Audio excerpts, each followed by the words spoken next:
apoio do Hospital IGESP Litoral, o mais completo e moderno da Baixada Santista, o Papo Jogo Aberto de hoje é com a doutora Elis Regina, médica clínica geral.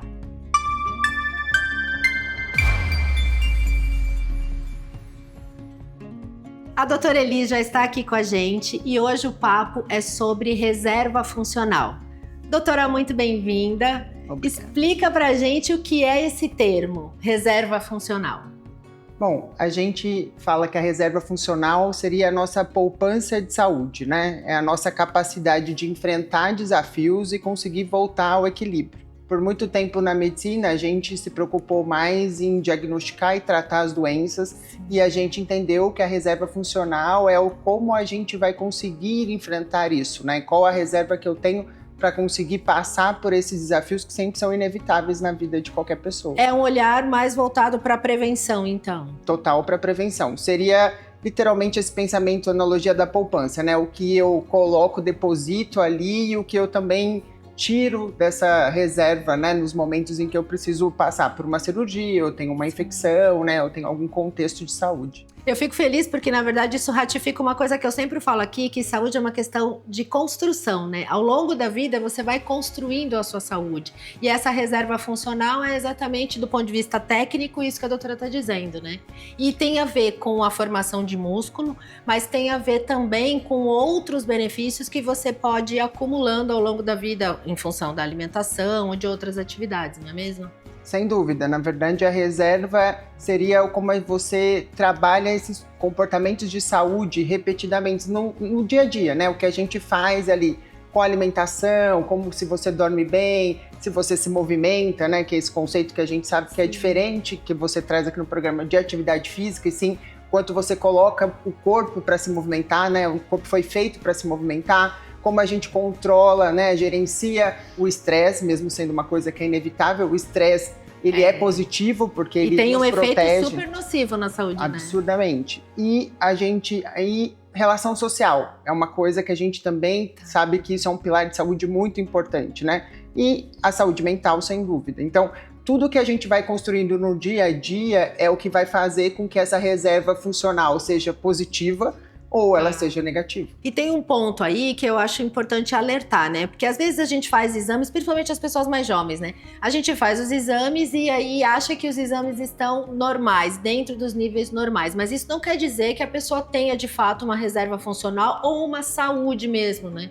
Eu acho que esse é o grande conceito agora, né, moderno que a gente está olhando para a medicina, né? Antes, a gente entender que ter saúde não é ausência só de doença. Isso é fundamental. E sim o que você tem de reserva para que quando algo aconteça, você consiga passar por isso e retomar, né, a sua autonomia, sua força muscular, você conseguir voltar para a vida como antes. E quando a gente pensa em longevidade, isso é essencial, né? Porque a gente precisa dessa autonomia para poder viver mais, mas viver melhor, que acho que isso aqui é o essencial. Eu acho que a gente mudou, né, Paty? Antes a gente tinha a gente já passou a expectativa, né, de vida. Antes a gente tinha essa coisa de ela vem aumentando. Né? Isso a gente já aprendeu a fazer. Agora a expectativa de aumentar a autonomia viver, né? Total. Quer dizer, que a gente vai viver mais, isso é um fato, mas como a gente vai chegar lá é que é o ponto, né? E esse tema tem tudo a ver com isso, né? Da gente construir esse futuro, né? Eu acho que é incrível o que você falou, porque a saúde, ela é um processo.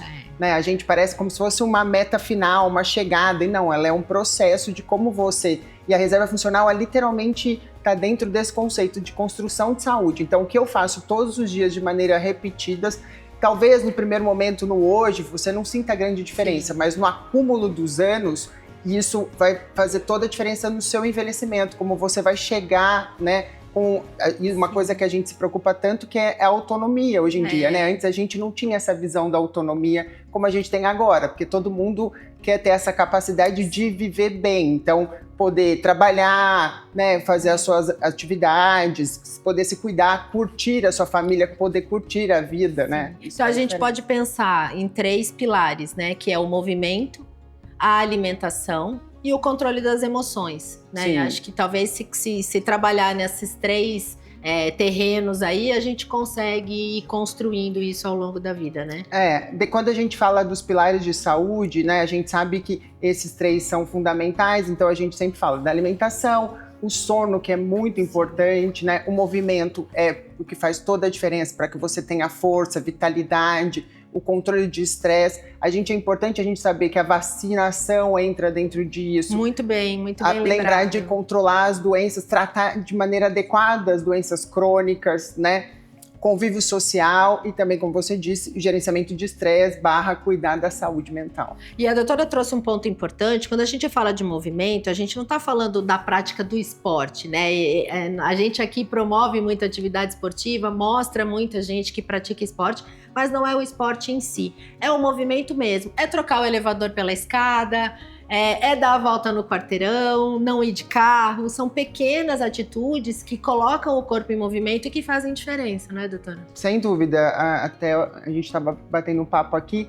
Eu acabei de ter um paciente que internou por um quadro de uma infecção intestinal. Ele tem mais de 80 anos e até no momento da alta a filha brincou e falou: doutora, você poderia pedir para ele parar de subir escadas? Eu falei: isso jamais, porque é nítido que ele tem uma reserva funcional muito boa e ele é um paciente que veio, né, isso, é inevitável, todos nós vamos ter algum contexto Sim. de doença, mas como a gente vai responder a isso, como que ele vai acabar, né, atrapalhando a nossa vida, ou a gente vai conseguir voltar à nossa autonomia, é sobre essa questão da reserva funcional.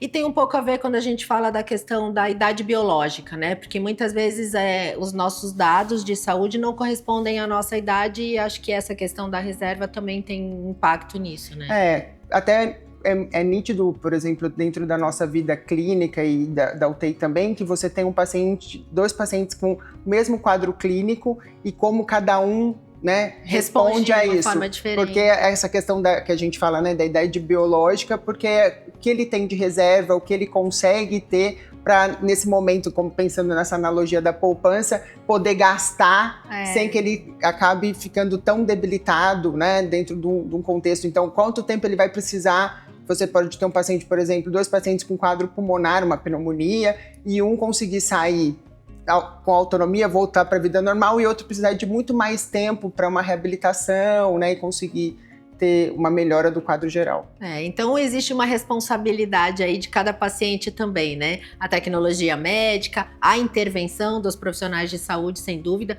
mas a participação do próprio indivíduo nessa construção de saúde faz toda a diferença, né? Eu acho que a grande questão, Paty, é que o básico bem feito. A gente, né, vê aí toda a evolução da medicina e que é incrível, que fez com que a gente conseguisse envelhecer bem, Sim. né? A gente está aqui, né, no hospital nós temos a prova disso, né, de tantos senhores e senhoras envelhecendo tão bem, mas que nada mais faz a diferença se não tiver o básico bem feito. Então esses pilares que parecem muito bobos e que são simples, porque na verdade são seus hábitos, né? É que você coloca na rotina mesmo, né? É o que vai fazer diferença. E sempre é tempo de começar. Para quem não começou ainda, não olhou para isso com a atenção que é necessário, sempre é tempo? Sempre é tempo, né? A gente sabe que mesmo na terceira idade, um paciente, uma pessoa, né, que cuide desses pilares, né, ele vai conseguir ter muito mais autonomia do que antes, às vezes, né, dele ter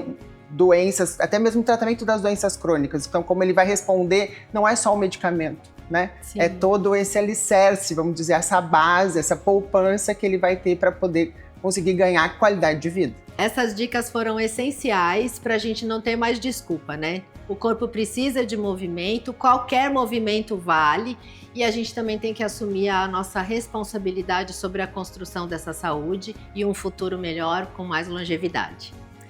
Eu agradeço mais uma vez a participação da doutora Elis e lembro também que a doutora Elis é clínica geral responsável pelo programa de residência médica de clínica geral no Hospital IGESP aqui em São Paulo. Em breve estaremos com o edital aberto para as novas turmas de 2027. Se você é médico, está procurando uma especialidade, conheça o programa de clínica médica do Hospital IGESP. É só acessar igesp.com.br, todas as informações estão lá no site. O quadro fica por aqui, mas o programa volta já já, o intervalo é rapidinho.